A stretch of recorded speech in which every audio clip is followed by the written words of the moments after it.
할렐루야, 할렐루야, 할렐루야. 우리 주 예수님을 사랑하십니까?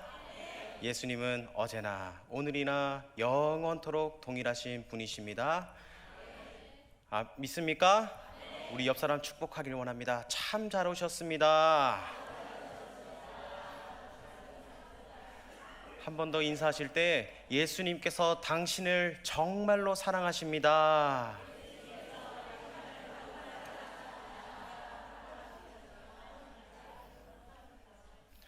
우리의 선포대로 예수님이 우리를 얼마나 사랑하시는지 우리가 늘 항상 깨닫고 그것을 믿고 나아가는 저와 여러분 되길 원합니다. 제가 질문 하나 하겠습니다. 매달 25일은 무슨 날인 줄 아십니까? 매달 25일. 네, 웃으시는 분들은 가스 점검하는 날이랍니다. 우리가 가스를 왜 점검할까요? 가스가 새게 되면은 더 큰 화재 그리고 더 큰 일이 생기기 때문에 검침일을 정해서 그렇게 미리 예방을 합니다. 그리고 자동차를 타고 다니시는 분들은 자동차를 정기적으로 주기적으로 점검을 합니다. 왜 점검을 할까요? 안전하게 그리고 사고가 나는 것을 미연에 방지하기 위해서 점검을 합니다. 우리 신앙인들도 똑같습니다. 우리도 늘 항상 하나님의 말씀으로 내가 올바르게 가고 있는가를 늘 항상 점검하면서 우리가 더욱더 하나님의 기쁨을 누리며 나아가는 저와 여러분 되길 원합니다. 우리가 알다시피 이스라엘은 두 곳으로 나눠져 있습니다. 북쪽은 갈릴리, 남쪽은 유다로 나눠져 있습니다. 그리고 그 가운데 사마리아가 있습니다. 유다는 예루살렘에 있습니다. 예루살렘은 어떤 곳입니까? 이스라엘의 수도요, 종교의 중심지입니다. 그런데 오늘 본문에 보면 예수님께서 갈릴리 사람들 중에서 제자를 택하시고 갈릴리에서 주로 사역을 하셨습니다.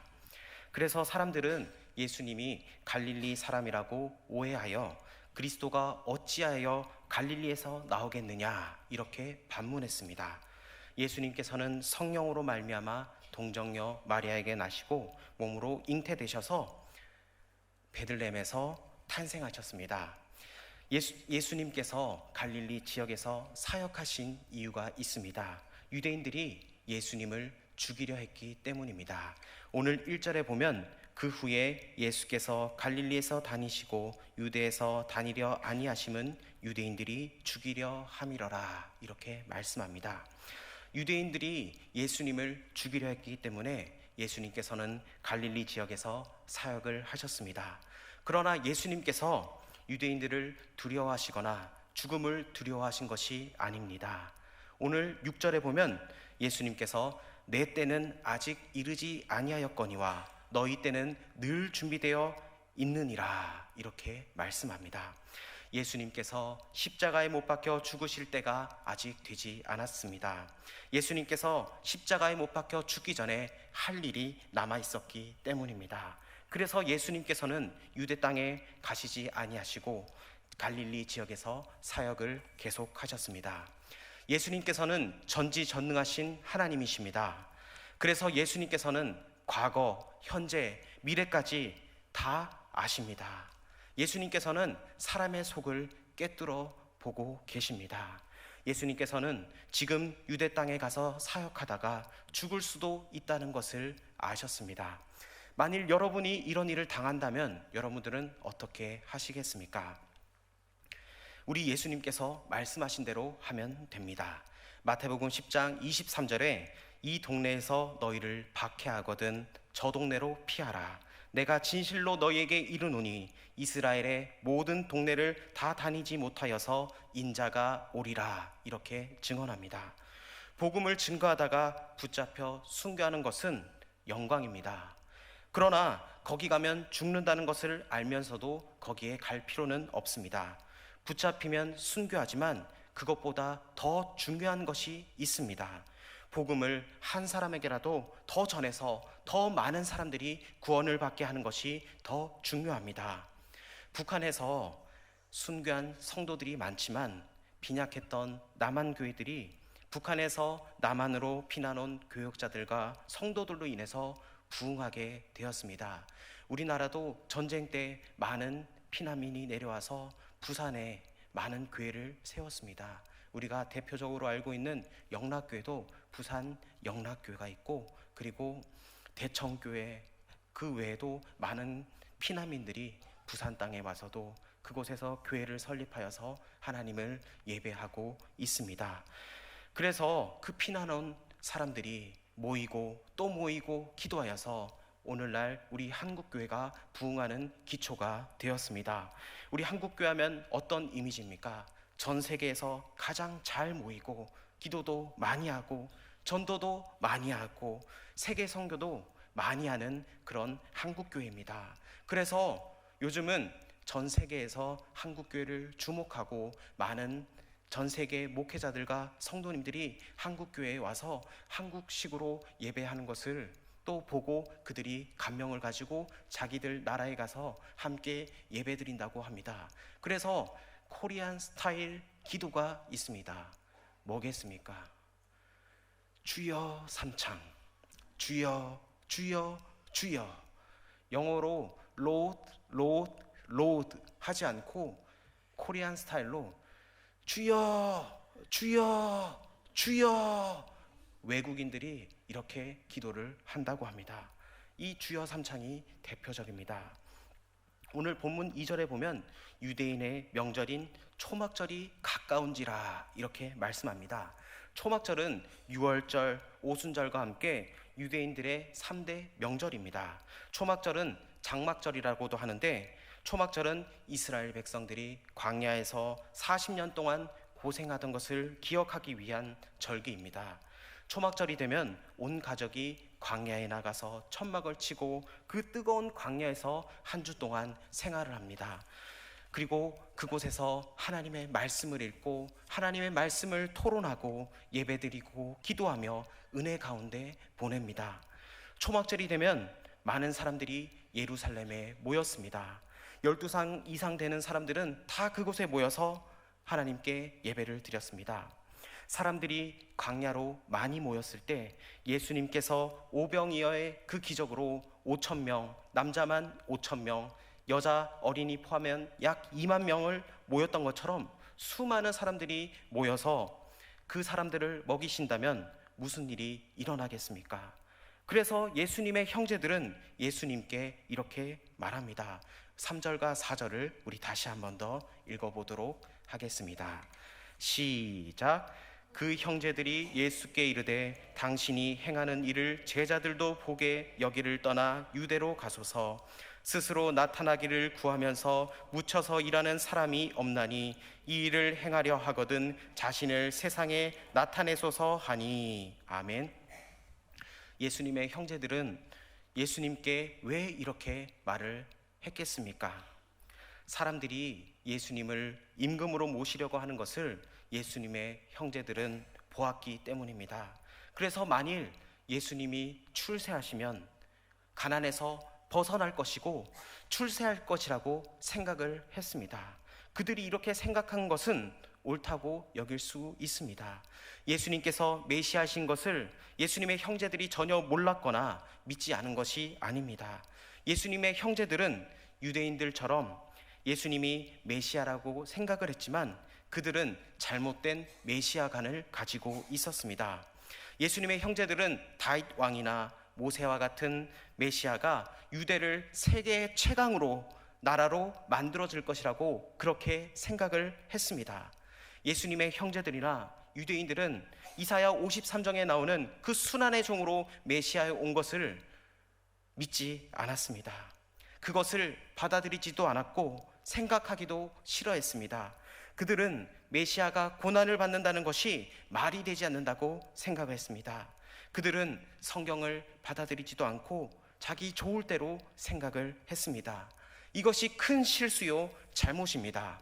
지금까지도 유대인들은 예수님을 그리스도라고 믿지 않고 다윗과 모세와 같은 메시아가 오기를 기다리고 있습니다. 이것을 보면 성경을 똑바로 알고 가르치고 전도하는 것이 얼마나 중요한 것을 우리는 깨닫게 됩니다. 예수님의 형제들은 메시아에 대한 성경의 내용이 맞지 않고 잘못 생각하고 있습니다. 그래서 5절에 보면 이는 그 형제들까지도 예수를 믿지 아니하더라 이렇게 말씀합니다. 그러면 예수님을 믿는다는 것은 무슨 의미가 있습니까? 교회 안에는 두 종류의 교인들이 있습니다. 교회에 다니는 사람, 진짜 예수님을 믿어 구원받은 사람이 있습니다. 교회에 다닌다고 해서 다 예수님을 믿는 것이 아닙니다. 교회에 다닌다고 해서 다 구원받는 것이 아닙니다. 교회에 다니지만 믿음이 없는 사람이 있습니다. 예수님을 믿는다는 것이 무엇인지 똑바로 알아야 합니다. 그래서 모두 구원받아 하나님의 자녀가 되어야 합니다. 예수님께서 재림하실 때에 영광스러운 모습으로 예수님을 맞이할 수 있어야 합니다. 날마다 우리 자신을, 신앙을 점검하길 원합니다. 예수님을 내 삶의 주인으로 진정으로 모시고 있는지, 성령님이 나의 삶에 강권적으로 지배하고 있는지를 우리는 살펴야 될 줄 믿습니다. 구원받아 하나님의 자녀가 믿는 믿음은 어떤 것입니까? 첫 번째, 예수님이 누구신지 똑바로 아는 믿음입니다. 마태복음 16장에 보면 예수님께서 제자들에게 이렇게 질문합니다. 너희는 나를 누구라고 하느냐? 너희는 나를 누구라 하느냐? 그때 베드로의 신앙 고백 우리가 너무나 잘 알지 않습니까? 주는 그리스도시요 살아계신 하나님의 아들이시니이다. 아멘. 예수님께서 베드로에게 이렇게 말씀합니다. 바요나 시몬아, 네가 복이 있도다. 이를 내게 알게 한 이는 혈육이 아니요 하늘에 계신 내 아버지시니라. 아멘. 베드로가 예수님이 누군지 똑바로 알고 고백할 수 있었던 것은 사람이 가르쳐 준 것이 아닙니다. 이것이 하나님의 은혜요 축복이라는 사실입니다.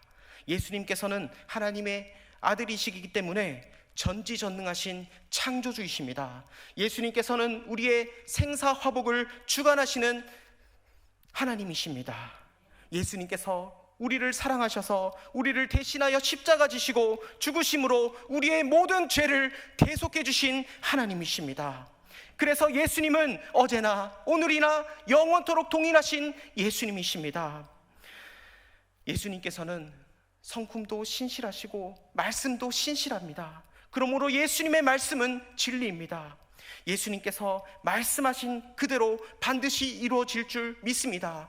예수님께서 나에게 이런 말씀을 주셨다면, 우리 가정에 이런 말씀을 주셨다면 그 말씀이 반드시 이루어질 것을 믿고 하나님 앞에 구할 수 있는 하나님의 귀한 백성 되길 원합니다. 두 번째로 예수님을 사랑하는 믿음입니다. 하나님을 경외하고 사랑하듯이 예수님을 경외하고 사랑하는 믿음입니다. 우리의 믿음과 주님을 향한 사랑은 정비례입니다. 믿음이 약한 사람은 주님을 별로 사랑하지 않습니다. 그러나 은혜를 받아 믿음이 좋은 사람은 주님을 사랑하되 마음을 다하여 목숨을 다하고 뜻을 다하고 힘을 다하여 주님을 사랑합니다. 한국의 슈바이처라고 불리는 장기려 박사님이 계셨습니다. 부산에 가면은 고신대 의료원, 고신대학교 보건병원이 있습니다. 이 장기려 박사님은 1911년 북한의 용천에서 태어나서 경선의전을 졸업하고 김일성대학 외과 교수로 재직하시다가 6.25 동란 때 부인과 5남매를 둔 채 둘째 아들만 데리고 월남을 하게 됩니다. 월남에서 서울대학교 의과대학 교수로 있었는데 1951년 부산으로 피난 가서 천막을 치고 그곳에서 무료 보건병원을 세웠습니다. 촛불을 켜고서라도 하루에 100명 이상씩 오는 환자들을 지극정성으로 돌봤습니다. 무료 진료로 인해서 병원이 재정적으로 어려워서 조금씩 낼 수 있는 만큼 그 진료비를 받게 되었습니다. 가난한 환자들이 치료비를 내지 못하면 자기 월급으로 대신해서 그 치료비를 내줬습니다. 어떤 농부가 치료를 다 받은 후 원장님께 이렇게 말합니다. 장 박사님, 저는 농사꾼이라 병원비 낼 돈이 없습니다. 그러자 장 박사님은 그래요, 그럼 오늘 밤에 제가 병원 뒷문을 열어놓을 테니까 그쪽으로 도망가십시오. 이렇게 하고 그 농사꾼은 갔습니다. 그러자 간호사가 다음 날에 선생님, 이 환자가 없어졌습니다. 어떡합니까? 이렇게 하자 장 박사님은 허허, 내가 문 열어줬어, 이렇게 얘기를 했답니다. 또 어떤 사람은 영양실조로 병원에 오게 되었습니다. 그러니까 이 병은 잘 먹어야 낫는 병이라고 원장님은 이렇게 처방전을 써줬다고 합니다. 이 환자에게 닭 2마리 값을 내어주시오, 원장 100. 이렇게 1943년에 한국에서 최초로 간암 환자의 암덩어리를 간에서 절개내는 수술을 성공했습니다. 이 장기러 박사님이 이것을 성공했습니다. 1968년 최초의 의료보험 조합인 청십자 의료협동조합을 설립하여서 가난한 사람이 치료를 받을 수 있는 길을 열어줬습니다. 그래서 오늘 우리가 혜택받고 있는 의료보험이 이 장기러 박사님을 통해서 이렇게 설립되었습니다. 또한 1976년에 청십자병원을 설립해서 무료 진료에 나서는 등 일생 동안 정말 초인적인 봉사의 삶을 살았습니다. 그러나 정작 본인은 뇌경색으로 반신마비가 될 때까지 무의촌 진료를 다녔습니다. 그래서 고신대병원 옥탑방에서 일평생을 지내시면서 북한의 가족을 그리워했습니다.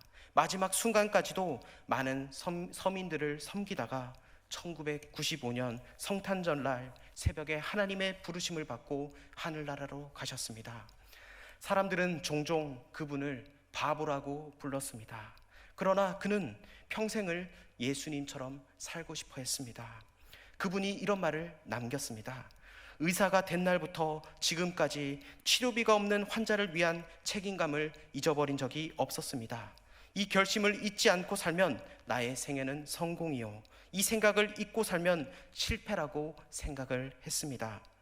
바보라는 말을 들으면 그 인생은 성공한 것입니다. 그리고 인생의 승리는 사랑하는 자에게 있습니다. 이런 말을 했습니다. 그 장기려 박사님의 묘비명이 무엇인 줄 아십니까? 주님을 섬기다 간 그 사람, 이것이 장기려 박사님의 묘비명이라고 합니다. 저와 여러분도 늘 주님을 섬기다가 하나님 앞에 갈 수 있기를 원합니다. 믿음의 사람은 주님을 사랑하기 때문에 주님의 말씀대로 살려고 하고 주님의 뜻대로 살려고 합니다. 주님을 기쁘시게 해드리려고 합니다. 주님을 위해 고난을 받는 것을 영광으로 생각합니다. 그래서 순교하는 것을 영광으로 생각합니다. 셋째로 예수님을 신뢰하고 의지하는 믿음입니다. 항상 주님을 가까이 하고 깨어 기도합니다. 모든 문제를 가지고 주님 앞에 나아갑니다. 모든 문제를 인간적으로 해결하려고 하는 것이 아니라 기도로서 해결하려고 합니다. 주님을 신뢰하고 주님의 말씀을 신뢰합니다. 환경에 변화가 생겨도 말씀만 붙잡고 나아갑니다. 흔들리지 않습니다. 주님의 약속은 반드시 그대로 이루어질 줄 믿고 나아갑니다. 여호수아와 갈렙을 보십시오. 여호수아와 갈렙은 가나안 땅을 정탐하고 와서 두려워하거나 떨지 않았습니다. 저들은 우리의 밥입니다, 이렇게 담대하게 선포했습니다. 가나안 땅이 아무리 광대하대도 문제가 되지 않습니다. 하나님이 주신다고 하셨으니 주실 줄 믿었다는 사실입니다. 이긴다고 하셨으니 이길 줄 믿었다는 사실입니다. 여호수아와 갈렙이 주님의 말씀을 붙잡았다는 사실입니다. 하나님만 바라보고 신뢰했다는 사실입니다. 우리도 이런 믿음을 갖고 신앙생활 하길 원합니다. 예수님은 전지전능하신 하나님이십니다. 예수님께서는 앞으로 일어날 일과 하나님께서 정하신 때를 다 알고 계셨습니다. 그러므로 예수님께서는 언제나 하나님의 뜻에 따라 사셨고 하나님의 때에 맞춰서 사셨습니다. 그리고 하나님께서 기뻐하시는 일만 했다는 것을 믿고 나아가길 원합니다. 저와 여러분은 예수님을 본받아야 합니다. 늘 우리의 신앙을 점검해야 될 줄 믿습니다. 하나님의 뜻대로 살고 있는가? 하나님께서 기뻐하시는 일을 행하고 있는가? 우리는 늘 항상 점검해야 될 줄 믿습니다. 우리가 이렇게 살아갈 때 하나님께서는 우리와 항상 동행하여 주시고 우리에게 가장 좋은 것으로 채워주신다는 것을 믿고 나아가길 원합니다. 하나님께서 우리를 축복하길 원하십니다. 우리에게 복을 주시려고 하십니다. 우리가 믿음으로 반응하길 원합니다. 사랑의 주님, 나를 붙잡아 주시옵소서. 내가 하나님의 말씀대로 살게 하여 주시고 하나님 늘 항상 내 마음의 신앙을 점검하며 예수님을 닮아갈 수 있는 하나님의 자녀 되게 하여 주시옵소서라고 날마다 기도하며 나아갈 수 있는 저와 여러분 되길 원합니다.